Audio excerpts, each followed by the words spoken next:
Hello and welcome to Splatalot, the game that asks the question, how many times can someone fall down and still continue to get up?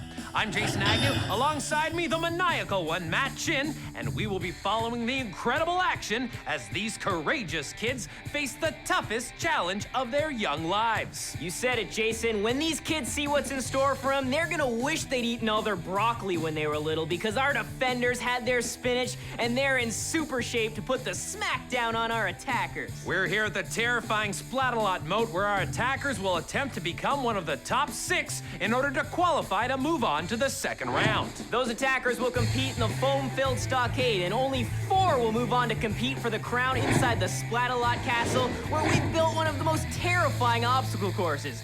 Let's take a look at the qualifier today, Jace. In round 1, attackers start off crossing the baffling barrels. They're baffalicious. That's not a word. It is now. Then it's on to the traction-free slippery slope. Not a hope. Then it's time to cross the rolling mace. Watch your face. Are you gonna keep that up? Yeah, I am. Great. Next, it's the beastly battle axes. Don't forget to do your taxes. The rope bridge of disaster. We'll show them who's master. Finally, the finished platform is on the other side of the perilous pole vault. That is where most will halt. See, someone got themselves a rhyming dictionary. It was on sale. If those obstacles weren't enough, there's also the dynamic Defenders of Splatalot. For this round, we've got the toughest chainmail Nitrous, the wickedly inventive Tinkor, the weapons master, and slicing through with her sinister katana is the sultry Shaiden. The Defenders are in place. Let's get started already. Someone gonna answer that? Yeah, don't worry, I got this. I'm gonna get the crown. You're gonna get wet first. She's off now and onto the barrel. Oh! Driving with your cell phone is bad enough. Don't try crossing barrels with one. Ravina says the most difficult thing she's ever had to do is run long distances. Ravina, we're waiting for you. Okay, let's see how she does at running short distances. Oh, too bad her training didn't pay off. The mace roll proves to be just too much for this little athlete. One of the benefits of running is endurance, and look, she's right back up. And into the range of Shaiden's cannon. Oh. Boink, slip, and a boink. Take that. And up next is the beastly battle axes. It'll take more than that to get rid of me. Back on the imaginary phone. Who exactly is she talking to? BFF? Her mom? Ambulance? Morgue? That looks like a groin buster. I gotta see that again. Onto the rope bridge now. Nothing seems to be slowing her pace. Here's Nitrous to take care of that. Nitrous is barely making a dent in her pace. You were saying? Again, great form. Come on, sometimes you just gotta hand it to the Defenders. They wore her out. The Defenders took her to school, but Ravina posted up a time of 7:29. Yeah, I've seen faster. Our next attacker's Jacob. I'm in the band, and I'm gonna rock this castle. Jacob did well in the barrels, and now he's on to the slippery slope. Tinkor's right on target as always. Doesn't seem to be affecting him at all, though. All good things must come to an end, my dear.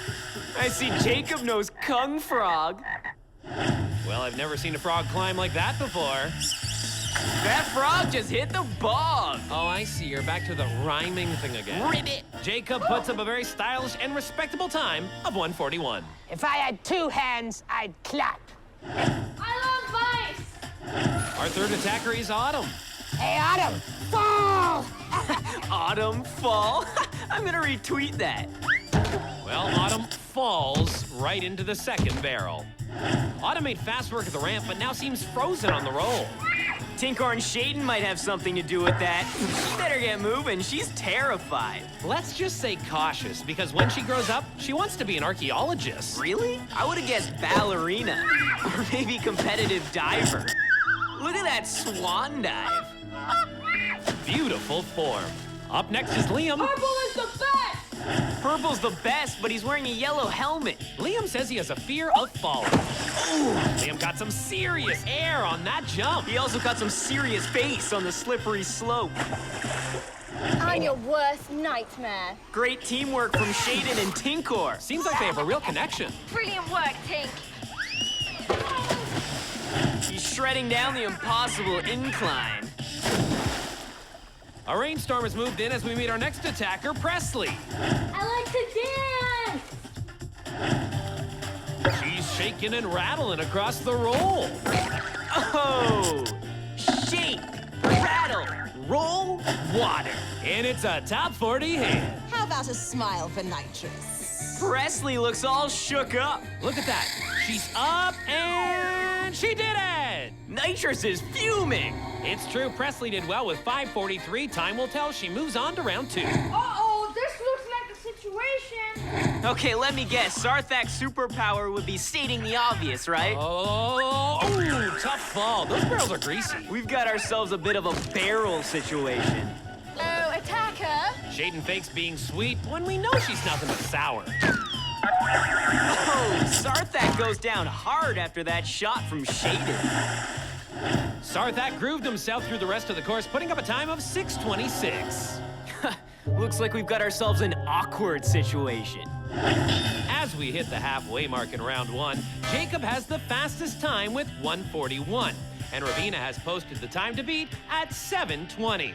Amazing round, amazing splats. Our defenders have never looked better. The remaining 6 are in for some major harassment from Shaiden, Tinkor, and Nitrous. We've got plenty more action coming up as the final 6 attackers hop, bop, and splat their way through round 1 and try to get one step closer to that glorious crown. We're back where the splats are at, Splatalot. I'm Jason Agnew. And of course, I'm Matt Chin. So far, we've seen 6 attackers attempt to cross the moat. And we've seen Shaiden and Tinkor rock the paintball bazooka while Nitrous rolled with the water cannon. A stellar job of slowing them down to a virtual crawl. As of right now, the time to beat to get into the top 6 is 7:20, with our fastest time posted by Jacob, who ran the course in 1:41.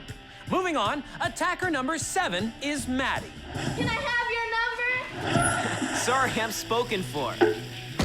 Oh! Let's take another look at that. You can definitely tell by her poise that Maddie is a dancer. She should be a synchronized swimmer. Maddie moves along from the barrels and over to the rope bridge. Maddie, I have some advice for you. Don't step right there. Okay, I'll tell you again, Maddie. Don't step right there.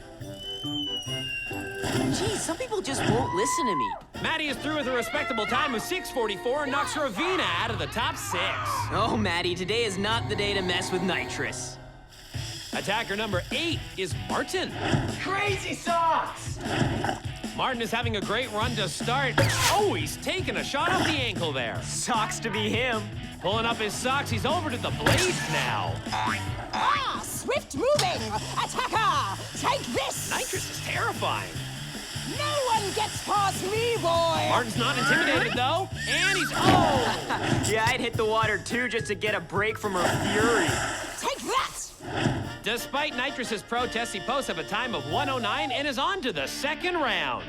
All right, Ethan is attacker number 9. I am a pro-Asian ninja monkey.